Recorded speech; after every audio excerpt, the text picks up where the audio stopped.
지난주는 우리가 구원에 대해서 말씀을 나눴었죠. 그렇다면 이번 주는 그리스도인의 그 책무에 대해서, 의무에 대해서 말씀을 하고 계십니다.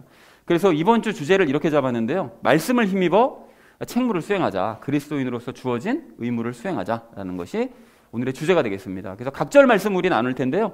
먼저 18절 말씀 우리 함께 읽도록 하겠습니다.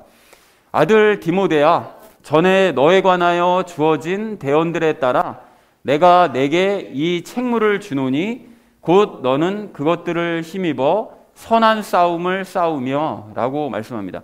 여기 너에 관하여 주어진 대언들이라고 얘기가 나오는데요.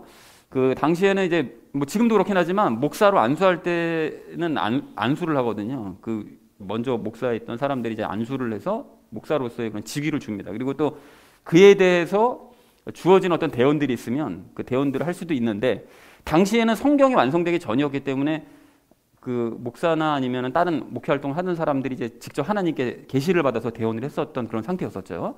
그래서 디모데에게 그 사역자로서, 그러니까 사역자로서 행해야 될 것들에 대해서 말씀들을 이제 주신 것들이 있었던 것 같습니다. 이제 안수를 할 때. 그래서 그 대언들을 너가 이제 받았으니까 내가 너에게 의무를 주겠다. 그러면서 그것들을 힘입어라라고 얘기하는데, 여기서 얘기하는 그것들은 당연히 대언들이겠죠. 주어진 대언들. 자, 그리고 선한 싸움을 싸우라고 얘기를 하는데요. 그 디모데가 행해야 될 첫 번째 이게 책무입니다. 의무. 싸움을 싸우라는 거예요. 선한 싸움을. 자, 그래서 대언들을 힘입어서 이제 두 가지 싸움을 싸워야 되는데, 이 두 가지 싸움이 뭐냐, 그 자세한 내용은 적용 시간에 말씀을 드리도록 그렇게 하겠습니다. 그래서 18절을 정리하면 이렇게 정리할 수 있겠는데요. 아들 디모데야, 전에 너에게 주어진 대언들에 따라서 내가 내게 책무, 의무를 주겠다. 너는 대언들을 힘입어서 선한 싸움을 싸워내라 라는 것이 18절의 내용이 되겠습니다. 자, 이어진 19절 말씀 우리 함께 읽도록 하겠습니다. 믿음과 선한 양심을 붙들라. 어떤 자들이 그것을 버리고 믿음에 관하여는 파선하였느니라 라고 말씀합니다. 여기서 얘기하는 그 믿음은 당연히 예수님의 믿음을 뜻하겠죠. 자, 그런데 디모데가 행해야 될 이게 두 번째 책무인데, 두 번째 의무인데, 대언들을 힘입어서 믿음을 붙들라는 거예요. 왜냐하면 이제 앞으로 사역을 할 때 그 믿음을, 예수님의 믿음을 가지지 않고 혼자 사역을 해나가면 안 되니까, 그러니까 이제 믿음을 가져야 된다라고 이제 믿음을 붙들라고 권면하고 있습니다. 그리고 이제 선한 양심을 붙들라고 얘기를 하는데요. 이게 디모데가 행해야 될 이제 세 번째 책무인 거죠. 근데 이제 대언들을 힘입어서 선한 양심을 붙들라고 얘기를 해요. 그러면 선한 양심이 뭐냐? 선한 양심이 무엇이냐면, 지금 간단하게 말씀드리면 분별력을 의미합니다. 근데 이게 왜 분별력을 의미하는 것이냐라는 것은 적용 시간에 설명을 드리도록 그렇게 하겠습니다. 자, 그래서 그것을, 어떤 사람들이 이제 그것을 버렸다고 얘기하는데, 여기서는 그것이라는 건 선한 양심, 선한 양심을 이제 버리고 믿음에 대해서는 파선은 이제 배가 부서지는 걸 얘기합니다. 그러니까 믿음이 완전히 산산조각이 났다는 거죠. 자, 그래서 19절을 이렇게 정리할 수가 있겠는데요. 대언들을 힘입어 믿음과 선한 양심을 붙들어라. 어떤 자들은 선한 양심을 버렸고 믿음은 산산조각이 나버렸다. 그러니까 너는 그렇게 되지 말아라 라고 얘기했다는 것이 19절의 의미가 되겠습니다. 자, 마지막 20절 말씀 우리 함께 읽도록 하겠습니다.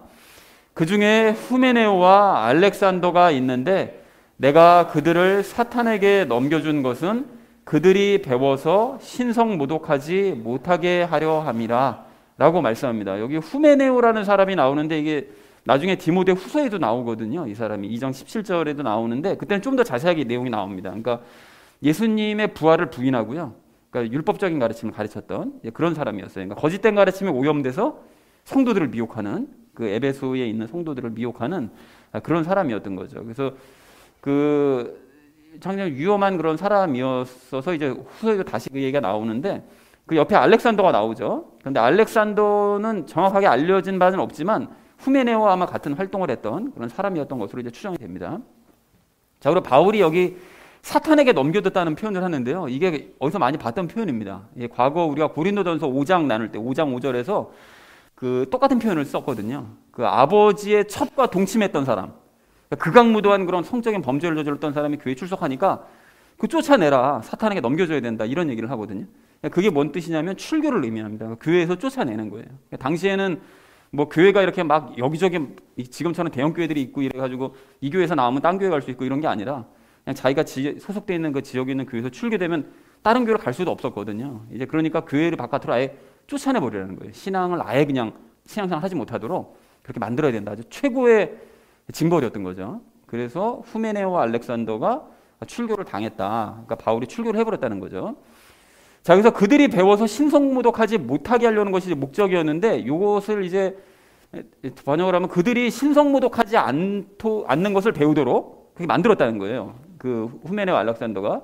그러니까 후메네와 알렉산더가 이제 믿음과 양심을 버리고, 앞에서 19절에서 얘기했던 것처럼 그 믿음과 선한 양심을 버리고 예수님을 이제 모독을 하는 그런 일을 자꾸 했기 때문에, 거짓 가르침을 가르치면서 자꾸 사람들을 미혹했기 때문에 바울은 그 사람들을 아예 출교시켜 버려가지고 모독하지 못하도록 만든 거죠. 그러니까 세상의 불신자들을 쫓아내면 세상의 불신자들만 상대할 수밖에 없잖아요.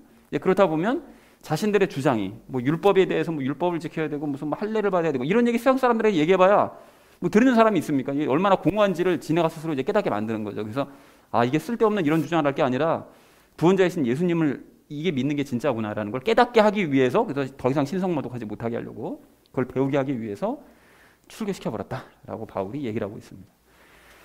그래서 20절을 이렇게 정리할 수가 있겠는데요. 선한 양심을 버리고 믿음에 깨어진 사람 중에는 후메네오와 알렉산더가 있는데 나는 그들을 출교시켜서 신성모독하지 않는 법을 배우게 했다라는 것이 20절의 의미가 되겠습니다.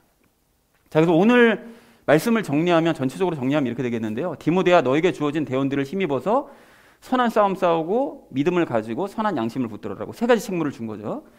그래서 어떤 자들은 이러한 양심을 버리고 믿음이 깨어져 버렸다.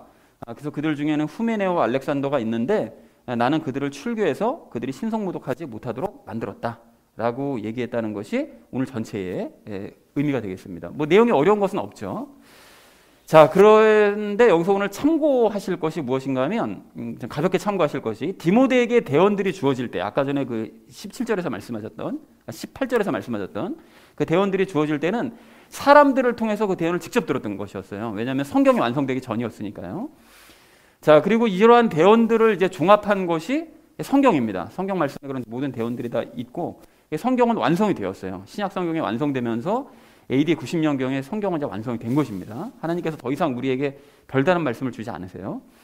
자, 그래서 그러므로 우리는 대언자에게 직접 듣지 않고도 성경을 읽을 때 하나님의 대언들을 들을 수가 있는 거예요. 그래서 오늘 디모데가 들었던 그 대언을 힘입어서 세 가지 의무를 수행해야 됐던 것과 똑같이 우리는 성경 말씀을 볼 때 그 말씀에 힘입어서, 그 대언이 곧 성경 말씀이니까요.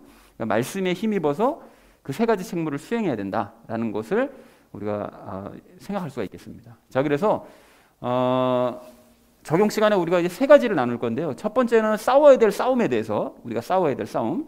두 번째는 믿음과 선한 양심에 대해서, 마지막으로는 올바른 방향에 대해서 우리가 세 가지 이야기를 나누도록 하겠습니다. 그래서 결론, 말씀을 힘입어서 책무를 수행하자라는 것을 주제로 나머지 이야기는 삶에 적용하면서 말씀 나누도록 하겠습니다.